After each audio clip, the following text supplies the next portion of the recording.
사도행전 5장 17절부터입니다. 사도행전 5장 17절부터 끝절 42절까지입니다.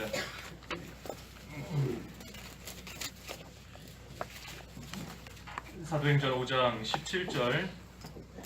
대제사장과 그와 함께하는 자들 곧 사두개파 사람들이 시기가 가득하여 일어나서 사도들을 잡아다가 그들을 감옥에 가두었다. 그런데 주님의 천사가 밤중에 감옥 문을 열고 그들을 이끌어낸 후에 말하기를 가서 성전에 서서 백성에게 이 생명의 말씀을 다 말하여라 하니 그들이 이 말을 듣고 아침 일찍 성전에 들어가 가르치고 있었다. 그때 대제사장과 그와 함께하는 자들이 와서 공회와 이스라엘 자손의 모든 원로들을 불러 모으고 사도들을 데려오도록 사람들을 감옥에 보냈으나 도착한 하인들은 감옥에서 그들을 발견하지 못하였다. 그들이 돌아와서 보고하여 말하기를 우리가 보니 감옥은 아주 굳게 잠겨 있고 간수들은 문에 서 있었는데 문을 열어보니 안에 아무도 없었습니다 라고 하였다. 성전 경비대장과 대제사장들이 이 말을 듣고 이 일이 앞으로 어떻게 될까 하며 사도들 때문에 당황하였다. 어떤 사람이 와서 그들에게 전하였다. 보십시오. 당신들이 감옥에 넣었던 사람들이 성전에 서서 백성을 가르치고 있습니다 하므로 성전 경비대장이 하인들과 함께 나가서 사도들을 데리고 왔으나 백성이 돌로 칠까 두려워하여 폭력을 쓰지는 않았다. 뒷부분은 우리 한 절 한 절 읽어가면서 쭉 증거하겠습니다. 17절에서 마지막 42절까지고 제목은 예수 그리스도의 증인입니다. 예수 그리스도의 이 증인. 이 17절과 18절에 보니까 대제사장과 그와 함께하는 자들 곧 사두개파 사람들이 시기가 가득하여 일어나서 사도들을 잡아다가 그들을 감옥에 가두었다 하였습니다. 이 사두개파 사람들 대제사장과 함께 그 마음속에 시기가 가득하였다 그랬습니다.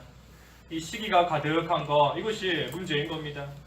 이 지금 사도들이 예수님을 증거하고 또 그 예수님의 능력으로서 여러 가지 놀라운 일들을 행하는 것을 볼 때에 이 사람들 마음속에 큰 시기 또 질투하는 그런 마음이 생기게 된 겁니다.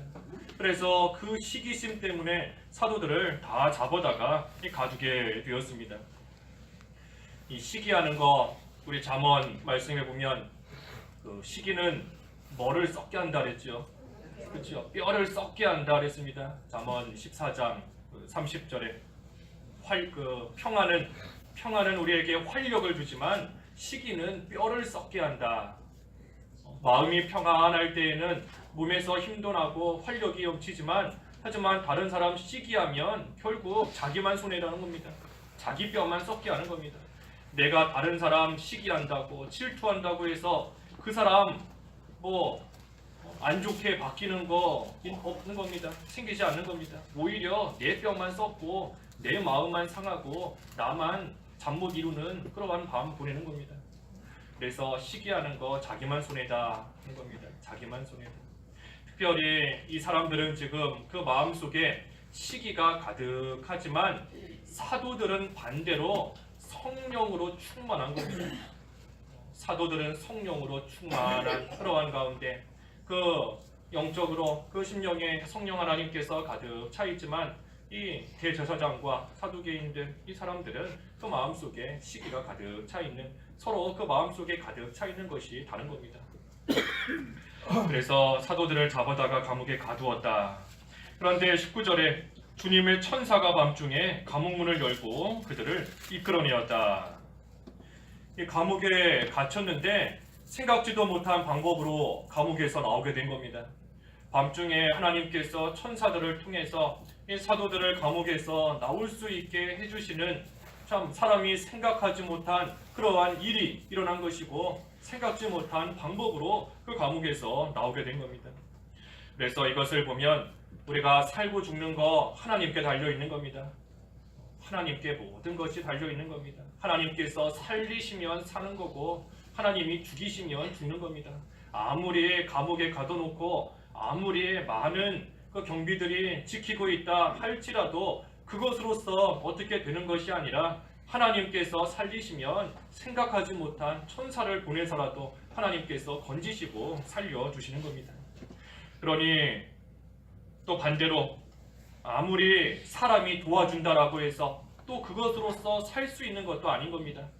사람이 죽인다고 해서 죽는 것도 아니고 반대로 사람이 도와준다고 해서 그걸로 잘 되고 성공하는 것도 아니라는 겁니다. 모든 것이 하나님께 달려있다.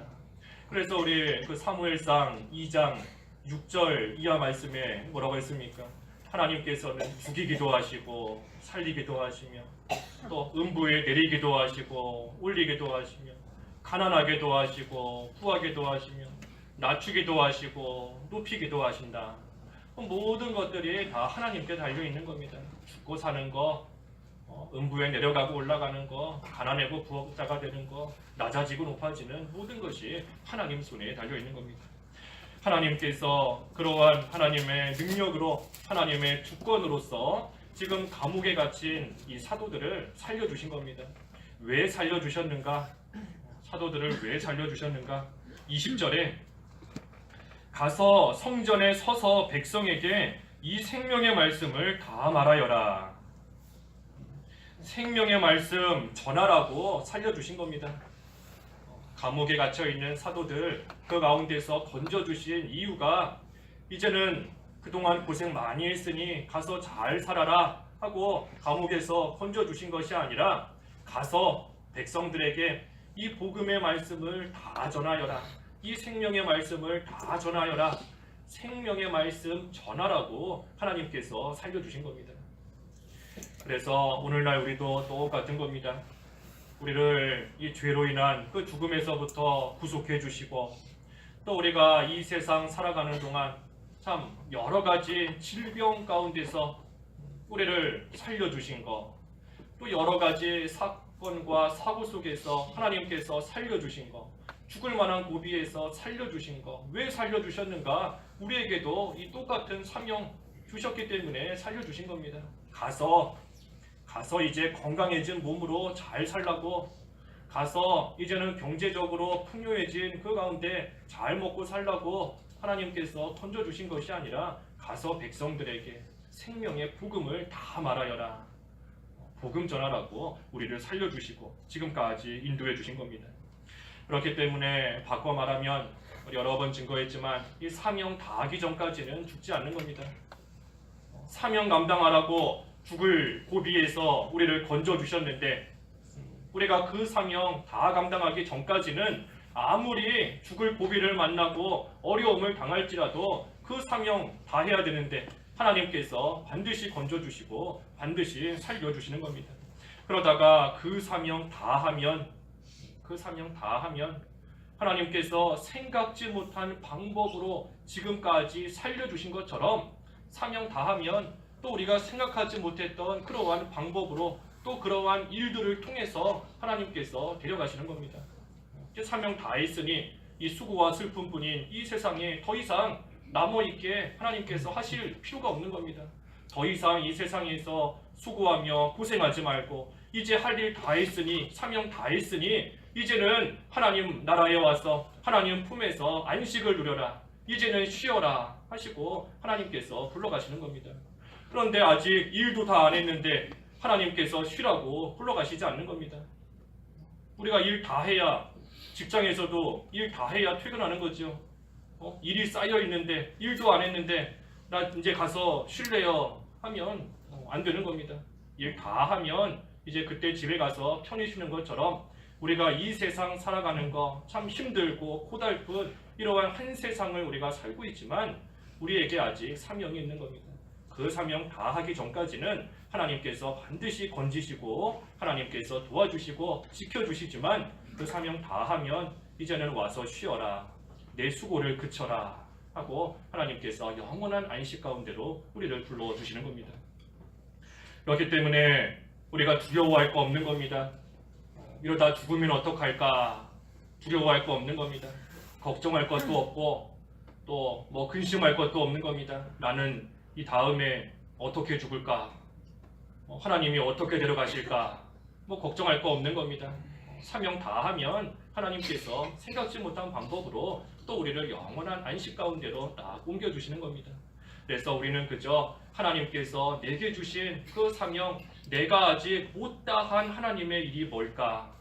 하나님께서 사도들도 감옥에서 건져주셔서 하나님의 복음 전하라 하셨는데 하나님께서 지금까지 나를 살려주시고 이 여러 가지 어려움 속에서도 건져주시면서까지 나를 통해 이루시려고 하는 그 하나님의 뜻이 과연 뭘까? 우리가 그것을 잘 찾아서 그것을 잘 끝내야 되는 겁니다.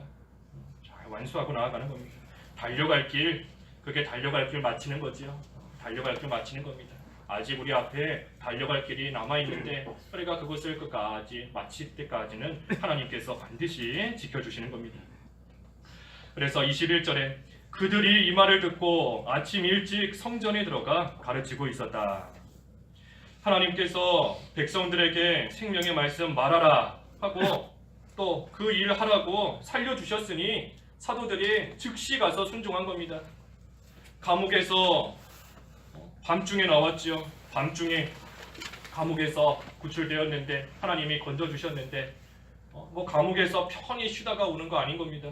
감옥에 있다가 이제 막 나왔는데 이제 막 거기서 살게 되었는데 조금 가서 쉬다가 하나님의 일 하고 싶은 그런 마음도 들 수 있는 겁니다. 조금 마음적으로나 육신적으로나 안정을 좀 찾고 그러고 나서 하나님의 일, 하나님 말씀 순종하겠다 할 수도 있지만 이 사도들은 그렇게 하지 않은 겁니다. 아침 일찍 성전에 가서 백성들에게 하나님 말씀을 가르친 겁니다. 우리 전에 성경에는 새벽에 갔다 그랬지요. 새벽. 밤중에 나왔는데 새벽에 바로 성전에 가서 하나님의 말씀 순종하고 나아간 겁니다. 그래서 하나님께서 살려주신 그 목적 거기에 딱 맞게 이 사도들이 행동한 겁니다. 가서 복음 전하라. 그래서 살려주셨는데 사도들이 그 살려주신 목적에 맞게 성전에 바로 가서 즉시 가서 하나님의 말씀을 또 전하고 있고 그렇기 때문에 하나님께서 건져주시고 구출해주시고 지켜주신 그 목적에 딱 맞게 된 겁니다. 그러니 하나님께서 그러한 사도들 기뻐하시는 것이고 그러한 사도들과 계속해서 함께 하시는 겁니다. 뒤에도 쭉 나오지만 이 사도들이 여러 가지 어려움을 또 겪지만 그 가운데서도 하나님께서 살려주시고 건져주신 그 목적에 맞게 하나님을 기쁘게 해드리는 그러한 모습으로 사도들이 힘쓰고 충성했기 때문에 하나님께서 이 사도들과 계속해서 함께 해주시는 겁니다.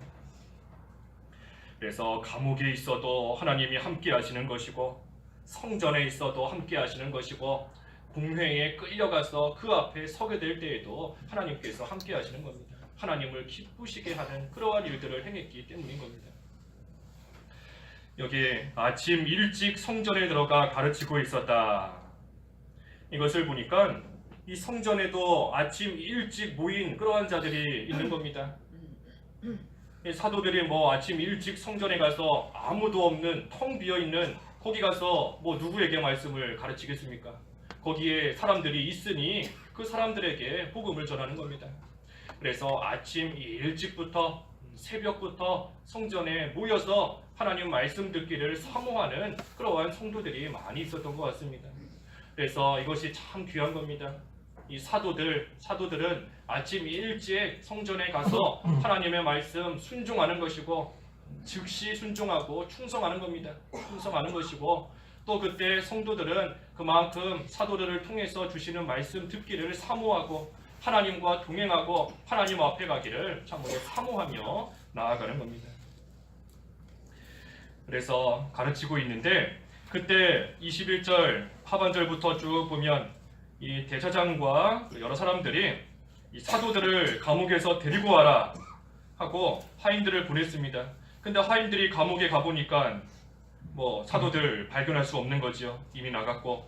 그래서 그들이 돌아와서 23절에 우리가 보니 감옥은 굳게 잠겨 있고 간수들은 문 앞에 있는데 그 안에 보니 아무도 없었다. 그러자 24절에 성전 경비대장과 대제사장들이 이 말을 듣고 이제 당황했다 하였습니다. 당황한 겁니다. 왜 당황했는가? 자기들이 사도들 잡아 가뒀는데 사도들이 사라진 겁니다. 자기들의 뜻대로 되지 않은 겁니다. 자기들이 원하는 대로, 자기들이 세운 그 계획대로 일이 되지 않았으니 당황이 되고 또 여러 가지 생각이 들어오게 된 겁니다. 하나님께서 하시는 일인데, 복음 전하도록 하나님께서 하시는 일인데 사람이 막지 못하는 겁니다. 아무리 감옥 창살로 막고 있다 할지라도 그 감옥 창살이 하나님이 하시는 일을 막을 수 없는 겁니다. 그래서 25절과 26절에 그때 어떤 사람이 와서 당신들의 감옥에 넣었던 사람들이 성전에서 백성을 가르치고 있다 하고 말하니 이 성전 경비대장이 하인들과 함께 가서 그 사도들을 데리고 왔습니다. 하지만 26절에 백성이 돌로 칠까 두려워하여 폭력을 쓰지는 않았다. 27절에 그들이 사도들을 데리고 와서 공회 가운데 세우자 대제사장이 신문하여 말하기를 우리가 너희들에게 이 이름으로 가르치지 말라고 엄중히 명령하였는데 보아라, 너희들이 예루살렘을 너희들의 가르침으로 가득하게 하여 이 사람의 피를 우리에게 돌리려 하고 있다 라고 하였다. 이 예수님을 죽인 그 책임을 왜 우리에게 돌리느냐 하면서 사도들에게 지금 말하고 있는 겁니다. 예수님 전하지 말라고 명령하지 않았느냐, 또 예수님을 죽인 그 책임 왜 우리에게 넘기느냐 하면서 지금 사도들에게 말하고 있는 겁니다. 하지만 이 사도들은 어떻습니까? 사도들이 예수님 죽인 그 책임을 대제사장과 이 사람들에게 돌리고 그들을 나쁜 사람 만들려고 지금 복음 전하는 것이 아닌 겁니다. 예수님을 누가 죽였다, 대제사장들이 죽였다, 또 군인들이 쳤다, 손으로 쳤다, 모욕했다, 그 사람들 나쁜 사람 만들려고 지금 복음 전하는 것이 아니라는 겁니다. 그저 예수님의 그 복음, 예수에 관한 복음, 주님의 십자가와 부활을 전하는 것뿐인 겁니다. 그런데 이 대제사장과 이 사람들은 지금 스스로 찔리기 때문에 이와 같이 말하는 겁니다. 스스로도 잘못한 것을 알고 스스로 찔리기 때문에 이 사람들에게 이와 같이 왜 우리를 나쁜 사람 만들고 왜 우리에게 책임을 돌리느냐 하면서 말하고 있는 겁니다. 그러자 29절에 베드로와 사도들이 대답하여 말하였다. 사람에게보다 하나님께 순종하는 것이 마땅하다. 이 사도들은 지금 하나님을 두려워하고 있는 겁니다. 하나님을 두려워하는 겁니다. 아까 앞에 나온 성전 경비대장과 하인들은 사람을 두려워했지요. 그 앞에 26절에 백성이 돌로 칠까 두려워하여 폭력을 쓰지는 않았다. 지금 이 사람들은 말 그대로 사람들을 두려워하고 있는 겁니다. 하지만 베드로와 사도들은 사람이 아니라 하나님을 두려워하고 있다. 하나님께서 복음 전하라고 명령하셨으니, 그래서 살려주셨으니 그 명령에 순종하는 것이다. 하나님께 순종하는 것이다 하면서 나아가고 있는 겁니다. 하나님을 두려워해야 되는 겁니다. 하나님 두려워해야 됩니다. 우리가 하나님 두려워해야 되는데, 그러기 위해서는 모든 것이 하나님 주권에 달려있다 하는 것을 믿을 때 하나님 두려워할 수 있는 겁니다. 하나님의 주권에 모든 것이 달려있다, 하나님 손에 모든 것이 달려있다, 그것을 온전히 믿을 때 그 하나님 두려워할 수 있는 겁니다. 살고 죽는 것이 사람 손에 달려있다 하고 생각하니 사람을 두려워하는 겁니다. 저 사람이 날 죽일 수도 있겠구나 하니 사람 두려워하는 겁니다. 저 사람이 날 망하게 할 수 있겠구나, 그러니 그 사람 두려워하는 겁니다. 이 환경 속에서 내가 망하겠구나, 살 수 없겠구나, 이 병 들어서 이 병 속에서 내가 살 소망이 없구나, 그것으로서 살고 죽는다 생각하니 그것을 두려워하는 겁니다. 사람 두려워하고 환경 두려워하고 살다가 병들면 어떡할까, 질병을 두려워하고 물질 없어지면 어떡할까, 돈 두려워하는 겁니다. 하지만 모든 것이 하나님께 달려있다, 하나님의 주권에 달려있다 하는 것을 믿을 때 하나님만 두려워하고 나아가는 겁니다. 그래서 우리가 다른 거 두려워할 거 없는 겁니다. 다른 거 두려워할 거 없습니다. 우리 아까 사명 다하기 전까지는 하나님이 보호하신다 그랬죠. 사명 다하기 전까지는 하나님께서 반드시 지켜주시고 하나님께서 보호해 주시는 겁니다. 그러니 사람 두려워할 거 없는 겁니다. 하나님이 지켜주시는데 사명 다하기 전까지 하나님이 보호해 주시는데 다른 거 두려워할 이유가 없는 겁니다. 그저 하나님만 두려워하고 하나님께서 나를 살려주신 그 목적에 맞게 하나님께서 나에게 명령하신 그 말씀 그것만 잘 순종하고 나아가는 거 그것만 우리는 잘하고 나아가면 되는 것입니다. 하지만 하나님을 두려워하고 하나님을 순종하는 것 그것이 우선이고 한편으로는 우리가 사람에게도 순종할 것은 잘 순종해야 됩니다. 그 로마서 13장 1절에도 권세자에게 복종하라 그랬습니다. 권세자에게 복종하라. 또 그 베드로 전서 2장 13절에도 왕에게 순종하라, 왕을 존경하라 그랬습니다. 왜냐하면 하나님께로부터 그 권세가 나왔기 때문이다. 그것까지도 하나님의 주권을 믿는 겁니다. 저 왕도 하나님의 주권하에 하나님이 세우셨구나. 저 또 통치자도 하나님께서 세우셨구나. 그러니 그것 또한 하나님의 주권을 믿는 겁니다. 그래서 하나님께 순종하는 그러한 믿음으로 사람에게도 또 순종할 것, 복종할 것은 우리가 잘하고 나아가는 것이 참 성경적인 겁니다. 가정에서는 부모님께 잘 순종해야 되는 겁니다. 진리에 어긋나지 않는 한에서 부모님 말씀 잘 듣고 순종해야 되는 겁니다. 직장에서는 상사의 말 또 잘 듣고 또 하나님 말씀에 어긋나지 않는 그 안에서는 복종하고 잘 따라가야 되는 겁니다. 또 학교에서는 선생님 말씀 잘 들어야 되고 요즘에 그런 도덕이나 인륜이 다 무너져서 학교에서 선생님으로 생각하지 않고 여기 더 어르신들이 많이 계시지만 저희 때만 해도 생각하지 못한 선생님을 때린다, 선생님 욕한다. 저희 윗대에는 더 그런 것이 큰일이고 감히 상상도 못할 일이었는데 저희 때만 해도 그랬던 겁니다. 하지만 지금에 와서는 다 무너졌죠. 선생님이 어디 있고 어른이 어디 있고 마음에 안 들면 행하고 싶은 대로 다 하는 겁니다. 심지어 부모까지도 죽이는, 돈 때문에 부모까지도 죽이는 그러한 끔찍한 세상이 되었는데 어찌됐든 그러한 어두움이 가득한 이 세상 속에서도 우리는 빛의 자녀로 살아가는 겁니다. 세상과는 구별되게. 그러기 위해서는 우리가 가정에서도 그렇고 교회에서도 그렇고 우리가 어떻게 하든 어린 학생들 하나님 앞에서 또 순종할 거, 복종할 거, 또 질서를 지키면서 마땅히 행해야 될 그러한 도리 잘 행할 수 있도록 우리가 가르치는 일에 열심을 내야 됩니다. 어려서부터 올바른 것을 배우고 자란 그러한 아이들은 커서도 그 길로 가는 겁니다. 하지만 어려서부터 제대로 배우지 못하면 어긋나게 되어 있는 겁니다. 그래서 우리가 여기 반사님들도 여러분 계시고 또 할머니, 할아버지, 부모님들도 계시지만 우리가 각자에게 주신 그것 또한 사명으로 생각해야 됩니다. 하나님께서 내게 주신 사명 가운데 하나가 내 주변에 있는 내 가족이든 우리 반 아이든 학생이든 내 주변에 있는 어린 학생들 하나님 안에서 올바른 모습으로 잘 길러나가게 하도록 하시는구나. 그 사명을 나에게 또 주셨구나. 그것을 우리가 잘 생각해야 되는 겁니다.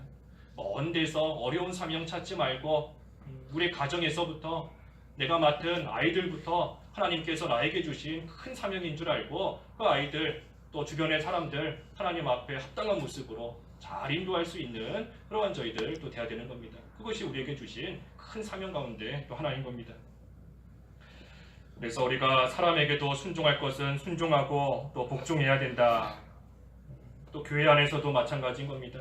교회 안에서도 하나님께서 하나님의 필요에 따라서 하나님의 일에 따라서 각자에게 자리를 정해주시고 각자에게 위치를 주신 겁니다. 그것이 질서인 거지요. 질서인 겁니다. 교회의 질서, 또 교단의 질서, 하나님께서 세우신 그 질서가 있는데 우리가 또한 그 질서를 잘 따라가야 되는 겁니다. 저 사람이 나보다 뭐가 뛰어나다고 내가 순종해야 되는가 그런 생각도 들 때가 있죠. 하지만 우리가 사람에게도 순종하는 거 그 사람이 나보다 뛰어나기 때문에 순종하는 거 아닌 겁니다. 또 그 사람에게 순종하지 않으면 안 좋은 일이 생기니까 두려워서 순종하는 것도 아닌 겁니다. 교회 안에서나 사람에게 왜 순종하는가, 질서에 왜 순종하는가, 그 일을 통해서 하나님의 일이 이루어져 나가게끔 하나님의 일이 이루어져 나가게끔 하기 위해서 순종하고 복종하는 겁니다.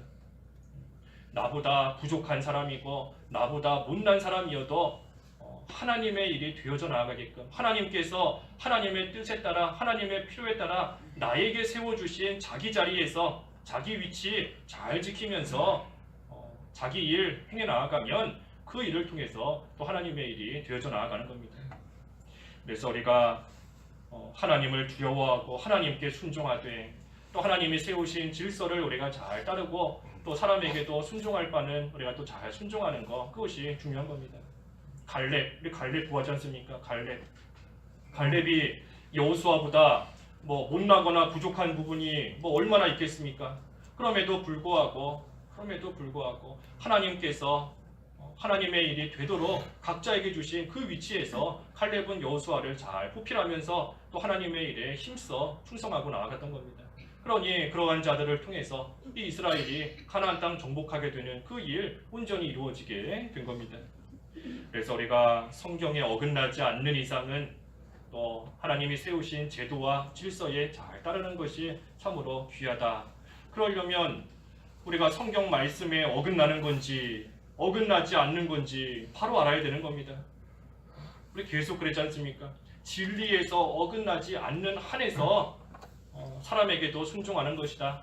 성경 말씀에 벗어나지 않는 그 선에서 사람에게도 복종하는 것이다. 그랬는데 그러려면 성경에서 어긋나는 건지 성경에 맞는 건지 알아야지. 알아야 순종할 걸 순종하고 따라가지 않을 것은 따라가지 않을 수 있는 겁니다. 그러니 우리가 성경 많이 읽으라 하는 겁니다. 성경 읽어야 된다 하는 겁니다. 하루에 3장 이상 읽고 계시나요? 또 기도 1시간 이상 하시나요? 우리 지난번에 신방 가니까 어떤 집사님께서 요즘에 성경 꼭 읽는다고 그러시더라고요. 그래서 예전에는 눈 뜨면 TV부터 봤지만 요즘은 눈 뜨면 성경부터 몇 시간씩 읽는다고, 그게 습관이 되신 것 같아요. 그게 참 귀한 겁니다. 그래서 우리가 이 성경 말씀 알아야 사람에게 순종하는 것도 과연 이것이 하나님 말씀에 맞는 순종인지 그렇지 않은 것인지 우리가 분별할 수 있는 겁니다. 그래서 말씀과 기도 생활에 힘을 쓰시고 또 그 일 계속해서 해나가시기 바랍니다. 30절에서 32절까지는 이제 사도들이 예수님을 증언하는 겁니다. 30절에 너희가 나무에 매달아 죽인 예수님을 우리 조상의 하나님께서 살리셨다. 하나님께서 이스라엘에게 회개와 죄 용서를 베푸시려고 이분을 오른손으로 높여 통치자와 구주로 삼으셨으니 우리는 이 일들의 증인이며 또한 하나님께서 자신에게 순종하는 자들에게 주신 성령께서도 증인이시다. 우리는 예수님의 증인이라는 겁니다. 예수 그리스도의 증인이다. 그래서 뭐를 증거하는가? 예수님의 그 죽음과 예수님의 부활을, 그리고 그 예수님을 믿고 회개하면 죄 용서받는다 하는 것을 증거하는 우리는 증인이다.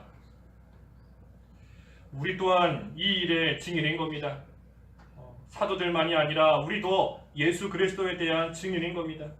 증인은 자기가 알고 있는 것을 말하는 사람이 증인인 거죠. 자기가 아는 것을 말하는 사람이 증인인 겁니다. 그래서 우리도 예수 그리스도의 증인이고 또 그때에 성령께서도 증인이시다 그랬습니다. 성령께서도 증인이시다. 다시 말하면 성령께서 계속해서 예수님에 대해서 말씀해 주시는 겁니다. 생각나게 하시고 깨닫게 하시고 또 그때에 하나님의 그 말씀대로 예수님 믿고 회개하여서 죄 용서 받는 그 길로 나아가게끔 계속해서 우리를 일깨워 주시는 겁니다. 증인이시다. 또 우리도 증인이다 그랬습니다. 증인의 말을 잘 들으면 올바른 길로 가는 겁니다. 증인의 말을 잘 들으면 올바른 길로 갈 수 있는 겁니다. 그 재판할 때에도 증인이 하는 그 증언을 잘 들으면 그 올바른 결론에 이르게 되는 겁니다. 올바르게 판결할 수 있는 거죠. 증인의 말을 잘 들으면. 하지만 증인이 그 증언을 제대로 하지 않거나 아니면 그 증인의 말을 무시하면 잘못된 결과에 이르게 되는 겁니다. 잘못된 결과, 잘못된 결론에 이르게 되는 겁니다. 그래서 증인의 말을 잘 들으면 그 올바른 결론, 올바른 결과, 또 올바른 열매를 맺는 그러한 가운데로 갈 수 있는 겁니다. 그래서 우리도 이러한 증인의 사명 우리가 잘 감당해야 됩니다. 듣는 사람이 듣든지 안 듣든지 우리는 그저 예수님의 십자가와 부활 그리고 믿음으로 말미암아 회개하고 죄 용서받는 그 복음을 그 진리를 우리는 그저 전하는 겁니다.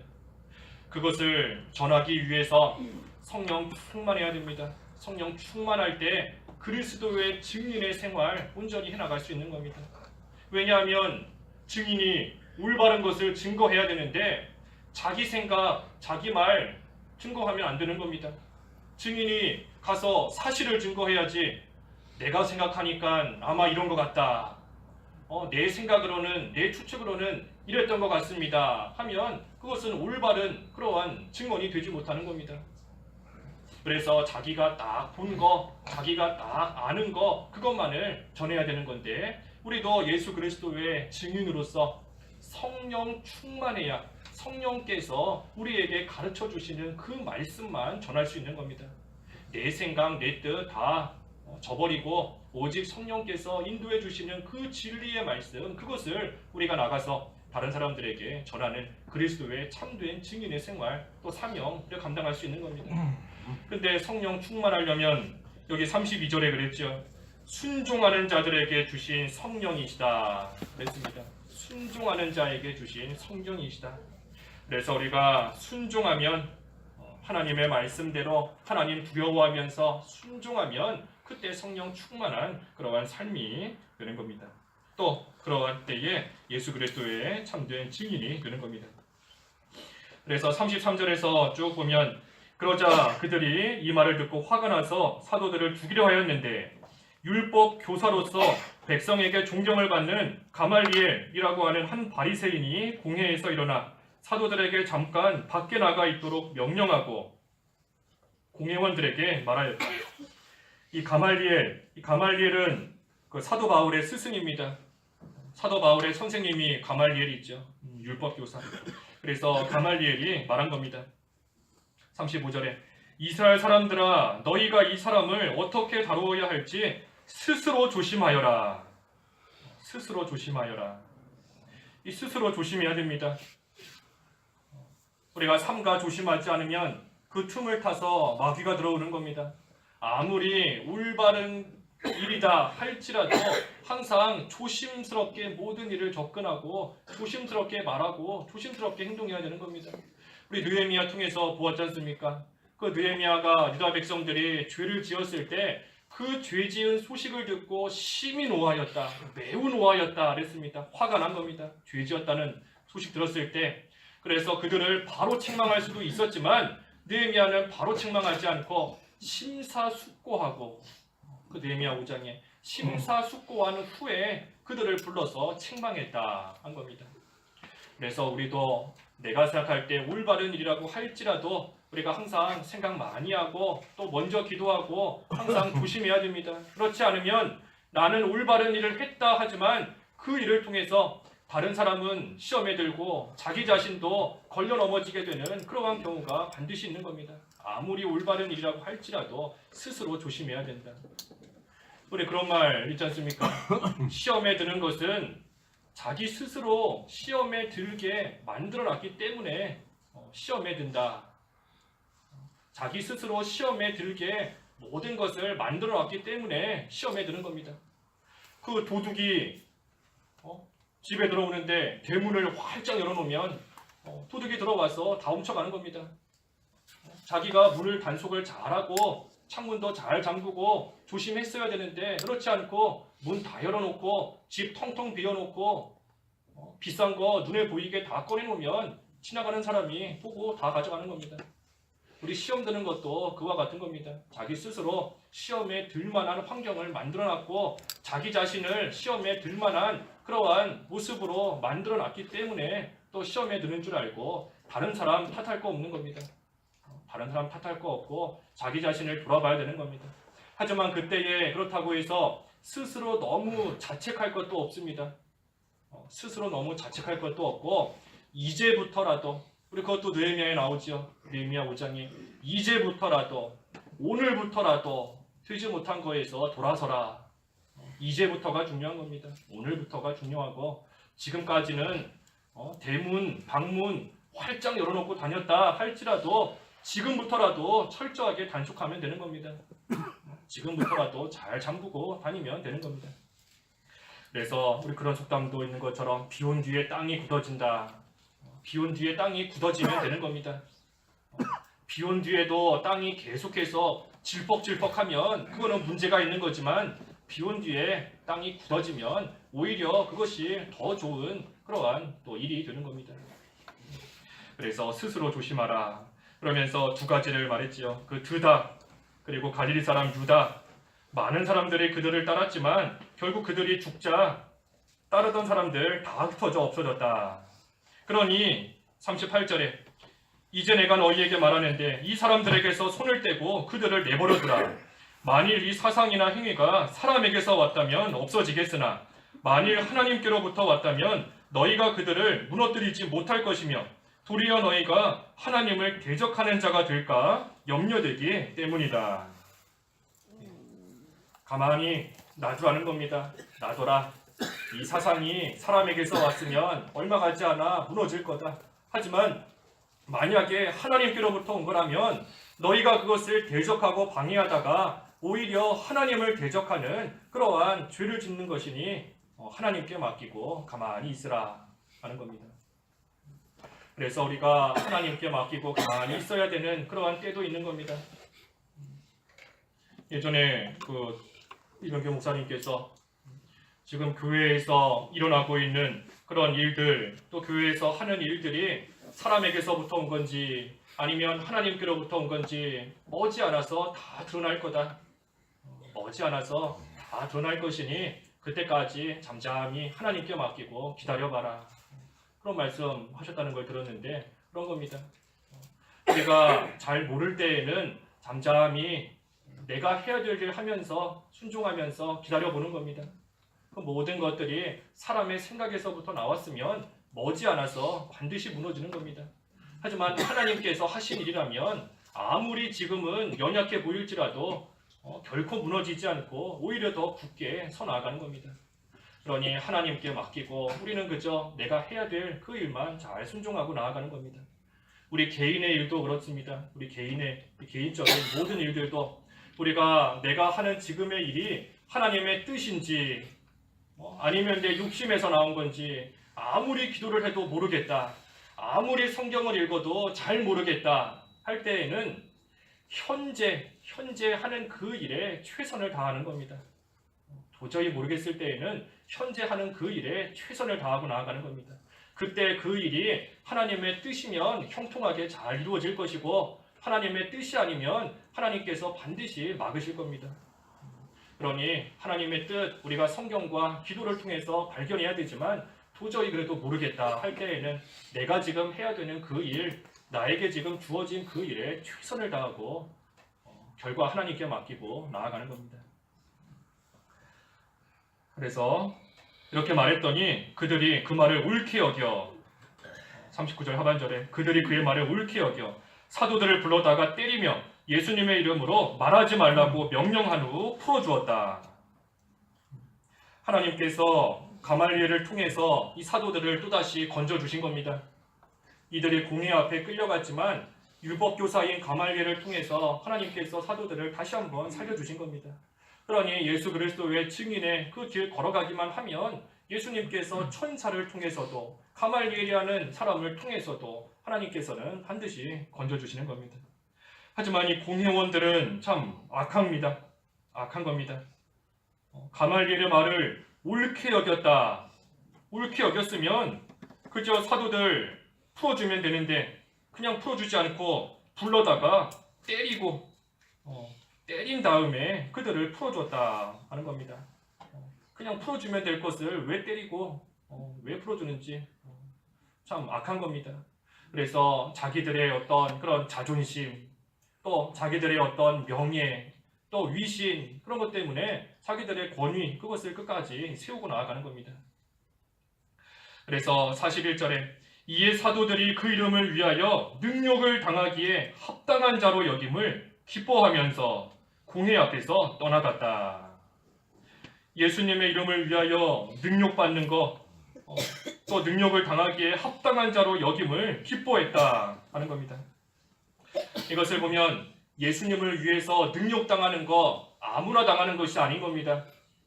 능욕을 당하기에 합당한 자만 그 능욕을 당하는 겁니다. 핍박을 받기에 합당한 자만 핍박을 받는 겁니다. 아무나 핍박받는 것이 아니라는 겁니다. 받기에 합당한 자가 되어 받는다. 왜냐하면 예수님의 증인의 삶을 살다가 능욕당하는 것, 핍박당하는 것, 고난당하는 것은 그만큼 하늘나라에 상이 쌓이는 겁니다. 하늘나라에 상이 쌓이는 건데 하나님께서 그 상을 아무에게나 주시지 않는 겁니다. 상을 받을 만한 자격을 갖춘 사람에게만 상을 주시는 겁니다. 그러니 그 상을 받을 만한 자격이 갖춰져야 그러한 자에게 상을 주시는 것이고, 또 그러한 자 상 주시기 위해서 능욕을 당하게, 핍박을 당하게 하시는 겁니다. 그러니 능욕 당하는 거 아무나 당하는 거 아닌 겁니다. 그러니 우리 이것 또한 걱정할 필요 없는 겁니다. 내가 예수님 전하다가 사람들에게 욕 먹으면 어떡할까? 김치국부터 마시는 겁니다. 하나님께서 상 주실 그 상 받을 자격이 안 돼 있어서 능욕 받지도 못할 텐데 미리 걱정하는 겁니다. 욕 먹으면 어떡할까?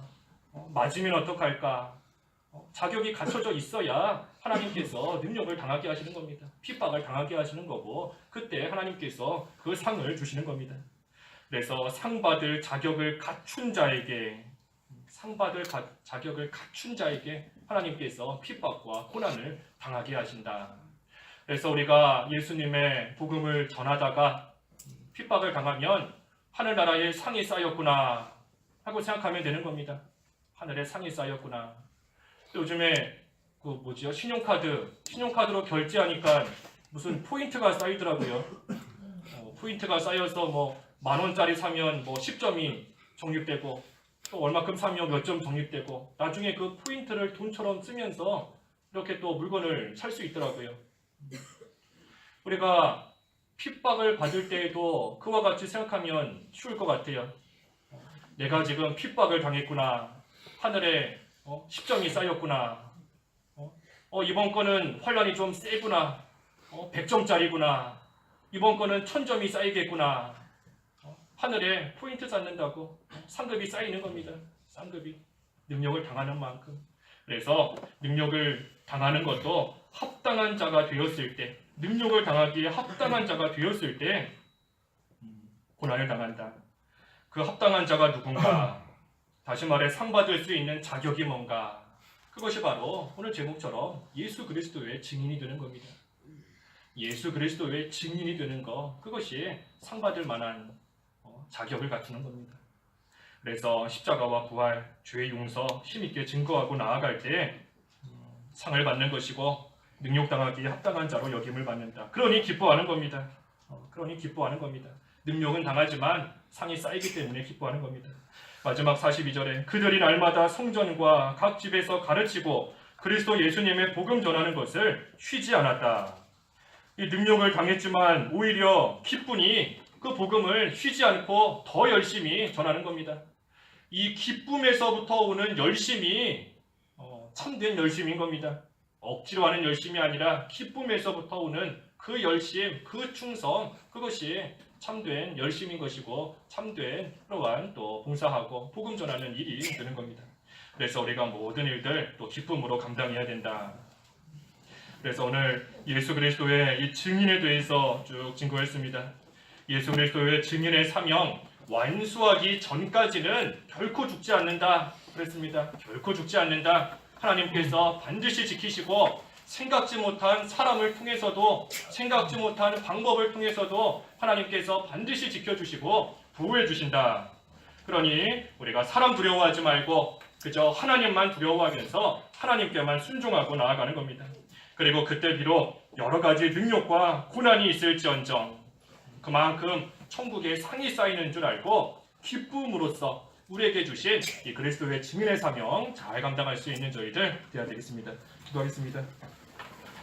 하나님 아버지, 예수 그리스도의 증인의 사명을 잘 감당할 수 있는 저희들 다 되도록 인도하여 주시옵소서. 예수님의 이름으로 기도하옵나이다. 아멘. 250